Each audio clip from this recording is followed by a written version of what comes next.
como académicos, como amigos. Felicitarte, doctor Arturo Oropeza, por este esfuerzo que has hecho para tener estos dos estupendos volúmenes, que son una aportación muy relevante, importantísima en estos momentos que estamos viviendo, donde se están decidiendo muchas cosas muy graves, muy serias para el futuro del país, para, como lo dice el título del libro, para el porvenir de los mexicanos y las mexicanas. Como en todos los proyectos tuyos, has puesto un gran cuidado, un gran esmero, y esa capacidad de convocatoria que te caracteriza, creo que es digna de mencionarse en este foro y de aplaudirla. Yo voy a tratar de desarrollar una serie de ideas, de reflexiones, a partir de un trabajo que he venido desarrollando desde hace algún tiempo y que he venido presentando en algunos foros, que lleva por título Problemas, Novedades y Desafíos del Constitucionalismo Latinoamericano. No voy a leer la ponencia, pero sí voy a extraer algunas ideas que tienen que ver con el fortalecimiento del Estado de Derecho, y no nada más en México, sino yo diría en la región latinoamericana. Lo que he procurado desarrollar aquí es una reflexión con una perspectiva latinoamericana, agarrando unos cuantos temas de los que creo yo ameritan ser discutidos en esta agenda, ¿no? Dentro de esta agenda por el fortalecimiento del Estado de Derecho. Un primer tema que quisiera mencionar es una tendencia histórica en América Latina a tener regímenes que podríamos denominar, y algunos autores así los denominan, como hiperpresidencialistas. No hemos superado el hiperpresidencialismo en la región. Hay diversas manifestaciones en América Latina de este hiperpresidencialismo. Manifestaciones que no tenemos en México, pero las menciono, son la tendencia a que los presidentes legislen, ¿sí? Los famosos decretos ley o decretos con fuerza de ley, que son un fenómeno que aparece en países como Brasil, como Argentina. En Argentina son famosos los decretos de necesidad y urgencia que emite el Poder Ejecutivo, y que de alguna manera contradice toda la teoría y la concepción del Estado democrático, en donde la ley tiene que provenir de una deliberación pública, de la voluntad general y de los representantes del pueblo. En México no tenemos eso, pero sí tenemos todavía un régimen de sistema presidencial unipersonal con escasos controles. Aquí hay todo un debate acerca de la evolución que ha tenido la institución presidencial en nuestro país. Es cierto que ha perdido, se han ido quitando algunas facultades constitucionales y metaconstitucionales, eso es cierto, pero de todas maneras el presidente mexicano, la institución presidencial, sigue teniendo un gran poder. Conserva, por lo pronto, el poder de bolsa, el control del dinero, ¿no? Y ahí están los gobernadores que tienen que venir a negociar con la Secretaría de Hacienda para que les den recursos suficientes para poder desarrollar sus programas de gobierno. Ahí están las poderosísimas delegaciones federales en todo el país, que son verdaderos virreyes, y los gobernadores se tienen que inclinar ante las poderosas delegaciones federales en los distintos rubros. Pero más bien quisiera yo señalar la ausencia de controles parlamentarios efectivos en el día a día del ejercicio de gobierno. Eso no existe en nuestro país. Es cierto que se han ido introduciendo algunas figuras provenientes de los sistemas parlamentarios para tratar de paliar de alguna manera esa ausencia de controles. Se han introducido, y no nada más en México, sino en prácticamente todos los países de la región que tienen sistemas presidenciales, instituciones como las preguntas parlamentarias, instituciones o mecanismos como la interpelación. Y en algunos países, y no en México, y esto quizás formaría parte de la agenda de la reforma de nuestro sistema hiperpresidencialista, se han introducido mecanismos diversos de censura de parte del Parlamento hacia el Ejecutivo. Eso no lo tenemos.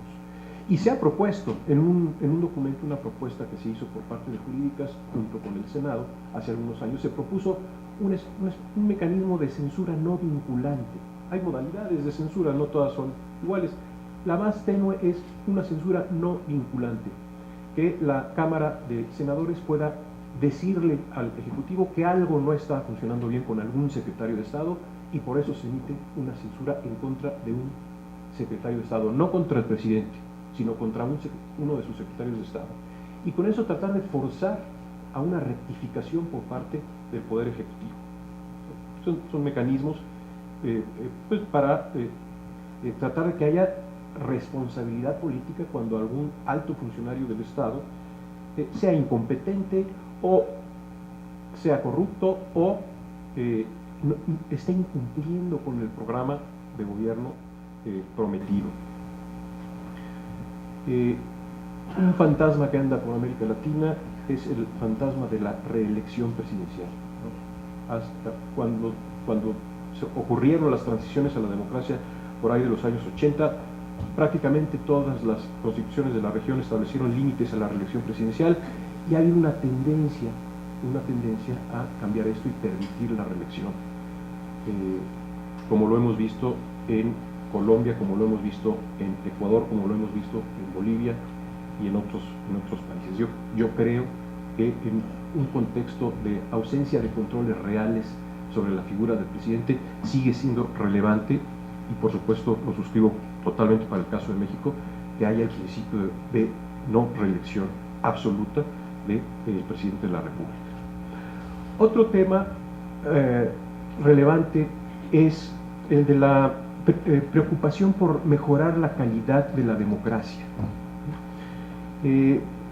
Es cierto que hemos tenido avances importantes en México, en la región, en cuanto a lograr tener elecciones libres, auténticas y competitivas, pero todavía falta bastante por lograr. Aquí, en este tema, creo que merece la pena hacer la distinción entre el aspecto del acceso al poder, cómo se accede al poder, y eso nos lleva a analizar el modelo de organización de las elecciones, y el otro tema o la otra perspectiva es el del ejercicio del poder. Ambos tienen que ver con mejorar la calidad de la democracia, la vertiente del acceso al poder y la vertiente de cómo se ejerce el poder en un régimen democrático. Quizás el gran tema detrás de estos dos que acabo de mencionar es el análisis de nuestro sistema representativo. ¿Está o no está en crisis el sistema representativo en México? Y no digamos nada más en México, en el mundo. En muchos países se está hablando, se está discutiendo acerca de la crisis de los sistemas representativos, cómo no están conectando las instituciones representativas de las democracias modernas con los ciudadanos, con el electorado. Hay una especie de quiebra o de fractura en la relación entre estos dos componentes de las sociedades modernas, que ha abierto el paso a opciones llamadas populistas con un discurso antipartidos.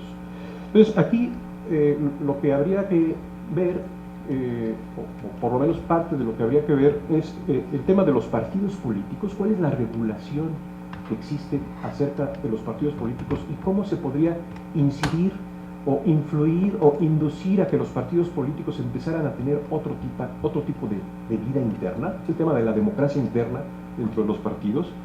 Y el otro aspecto es el del modelo de organización de los procesos electorales. Ahora estamos en pleno proceso electoral, hay lo que hay, pero sí creo yo que bien valdría la pena después de este proceso repensar, ¿no? Hacer un como alto en el camino y decir qué modelo hemos venido construyendo y ver si está funcionando bien o, en su caso, si hay alguna alternativa de construir un modelo distinto al que hemos construido, que es un sistema sobreregulado, lleno de topes, lleno de candados, lleno de cerrojos, lleno de prohibiciones. Quizás habría que repensar el modelo y flexibilizar de alguna manera todos esos topes, controles, cerrojos y prohibiciones que a veces nos llevan a ciertas hipocresías en la vida pública del país, y centrar el tiro en el tema del control del dinero. Hay controles muy fuertes, mucho más de los que existen en la actualidad, y los otros topes y candados de alguna manera flexibilizarlos. Es algo muy complejo, pero creo que sí estamos en una coyuntura que habría por lo menos que tener esa discusión en el país. El tema de la democracia interna de los partidos, los procesos de selección de autoridades internas y de candidatos están capturados por las burocracias partidistas, muchas veces en beneficio de incondicionales y de familiares, y eso contribuye a alejar a los ciudadanos de los partidos. Con ello se rompe uno de los eslabones clave de la democracia representativa como ideal político. Ahí la cuestión sería ver qué tanto se podría desde la ley el tratar de inducir una vida interna de los partidos distinta. Aquí Flavia Friedenberg, investigadora del instituto, tiene toda una agenda de aspectos que podrían revisarse y en su caso inducirse a través de regulación. Ella habla, por ejemplo, de extender los procesos de elección interna o primaria para todos los cargos de elección, ampliar los mecanismos de acción afirmativa para incluir a jóvenes y pueblos indígenas, crear mecanismos de control interno para la defensa de los derechos de militantes y afiliados, establecer mecanismos de sanción de candidatos y autoridades partidistas que no cumplan con los estatutos de su partido, sancionar prácticas que atenten contra las elecciones competitivas para elegir autoridades, establecer reglas claras para la renovación periódica de los cargos de dirección y de control político por medio de procedimientos competitivos, etcétera, etcétera. Es toda una agenda que esta investigadora propone y que habría que ver con mucho cuidado qué podría hacerse desde un cambio a las leyes que tienen un impacto en la vida de los partidos. Y también hablando del otro aspecto que mencionaba yo de la agenda para mejorar la calidad de la democracia, es el aspecto del ejercicio del poder, cómo se ejerce el poder, cómo se toman las decisiones. Porque hasta ahora parece, y así ha sido, que las decisiones son un monopolio exclusivo de los políticos. ¿Por qué no abrir? Y es lo que se está discutiendo, cómo abrir los procesos de toma de decisiones a la sociedad civil, que haya algún tipo de insumo, no que sustituya a las instituciones de la democracia representativa, sino que de comunicación, de información, de insumos a los procesos de toma de decisión. Temas como presupuestos abiertos, parlamento abierto, transparencia en los procesos parlamentarios, configuraciones diversas que puede haber de los llamados consejos económicos y sociales que puedan tener alguna incidencia en el procedimiento legislativo, o bien mecanismos de participación de la sociedad civil en procedimientos de designación de altos funcionarios del Estado. ¿No? Todo esto que estoy diciendo es decir, a ver, esas decisiones no deben ser monopolio exclusivo de los políticos, sino que tiene que haber canales de comunicación desde la sociedad civil hacia esos procedimientos, repito, no para sustituir a las instituciones de la democracia representativa, pero sí para darles insumos y abrir canales de comunicación. Otro tema, y que es algo que se ha ido extendiendo en la región, es lo que podríamos denominar el constitucionalismo de los derechos como modelo. Una visión panorámica del desarrollo constitucional en la región nos habla de la extensión y consolidación de un modelo de constitucionalismo basado en amplios catálogos de derechos fundamentales previstos en las constituciones nacionales, reforzados por la apertura al derecho internacional de los derechos humanos. Y esto, a su vez, se han establecido sistemas de justicia constitucional que podríamos decir fuertes, que admiten una amplia variedad de vías de acceso a través de acciones de diverso tipo.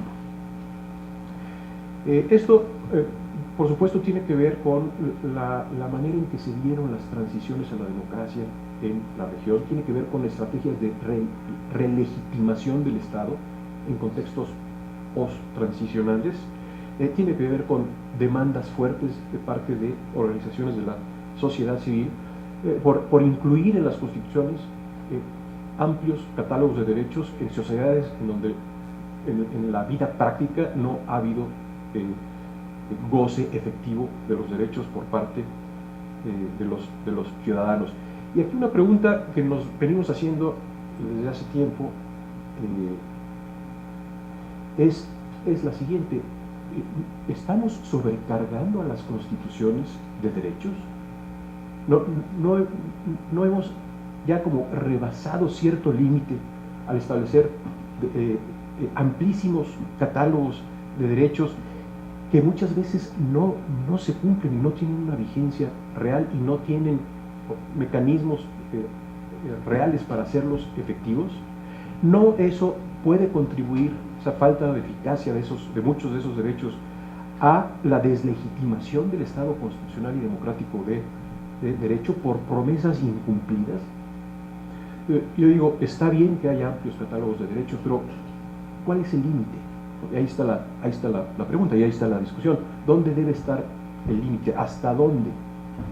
Y eso es muy difícil de contestarlo. Ahí hay una cuestión, yo no sé cómo llamarlo, quizás de prudencia constitucional, de hasta dónde sí y hasta dónde no tener esos amplísimos catálogos de derechos y los efectos que puede causar en cuanto a la legitimidad del Estado, el que esos derechos no se cumplan y la frustración que eso puede causar.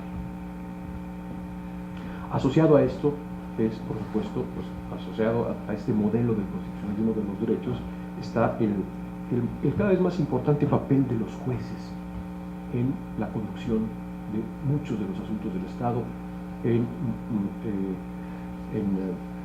la determinación y el control constitucional de políticas públicas. En la región, no en toda, pero en algunos países de la región y en algunos países del sur global, no nada más hablando de nuestra región, sino de otros países, las cortes constitucionales han tenido un papel muy relevante, están cobrando un papel muy relevante, sobre todo en lo que algunos han denominado los casos de litigio estructural. Litigio estructural, como ha sucedido en Colombia, como ha sucedido en la India, como ha sucedido en Sudáfrica. Casos estructurales que se caracterizan, por decir algo, por afectar un número amplio de personas que alegan la violación de sus derechos, ya sea directamente o a través de organizaciones que litigan su causa. Involucrar varias entidades estatales como demandadas por ser responsables de fallas sistémicas de políticas públicas. Y tercero, implicar órdenes de ejecución compleja mediante las cuales los jueces de la causa instruyen a varias entidades públicas a emprender acciones coordinadas para proteger a toda la población afectada. Esto es como una tendencia que se ha ido abriendo paso en algunos de los estados del llamado sur global y que merecen ser examinados, creo yo, con mucha atención, porque puede ser la vía para tratar de ir paliando o transformando las condiciones de vida de muchas de las personas que viven en nuestros países, y a ese tema del constitucionalismo transformador o potencialmente transformador regresaré hacia el final de mi exposición, que ya está casi terminando. El otro fantasma que anda en la región es el llamado nuevo constitucionalismo latinoamericano. Algunos le llaman constitucionalismo emancipatorio o experimental o crítico, que tiene varios componentes: mayor énfasis en derechos sociales, económicos y culturales que en los derechos civiles y políticos, énfasis en la democracia participativa, reconocimiento de los sujetos colectivos como actores políticos con sus derechos de participación en la política del Estado, con nuevos poderes como el electoral y el popular, como se ha dado en Venezuela y en Ecuador, intención de transformar las condiciones materiales de la sociedad y de reconstruir los marcos ideológicos del constitucionalismo de estirpe liberal, y la reivindicación de los derechos de los pueblos indígenas y rediseño de las instituciones del Estado para garantizarlos, como se ha dado en Bolivia y se ha dado en Ecuador. Aquí son muchos los temas, pero uno de los temas centrales cuando se debate en torno al nuevo constitucionalismo latinoamericano, o el llamado nuevo constitucionalismo latinoamericano, es el dilema democracia representativa o democracia participativa, o democracia directa. Aquí creo que hay que tener mucho cuidado, ya lo han señalado muchos autores, el peligro de que ciertos actores instrumentalicen la democracia directa para obtener poder, o cuando hay tendencias antidemocráticas que son fortalecidas a través de procesos participativos. Esto ha sucedido en varios países de la región. Hay estudios, nos dice, hay un estudio de Anita Brewer que nos dice, o nos ha explicado cómo la democracia directa en América Latina en los 90s ha sido un asunto de arriba a abajo, inducido por conflictos entre ejecutivo y legislativo, y ha hecho poco, dice esta autora, por fortalecer la rendición de cuentas. No estoy en contra de los mecanismos de democracia directa, pero creo que no se puede gobernar un país nada más con mecanismos de democracia directa. Los mecanismos de democracia directa los veo como un contrapeso, como un complemento de la democracia representativa,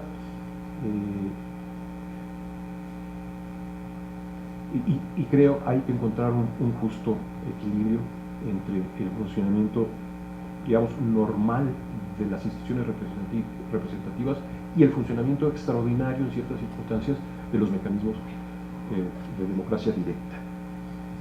Y bueno, pues ya se me acabó el tiempo.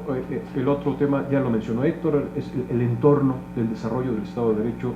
Él lo llama la sociedad mundial, yo lo llamo la gobernanza global, pero en el fondo es lo mismo. Ya no abundo en eso, y termino con una última reflexión.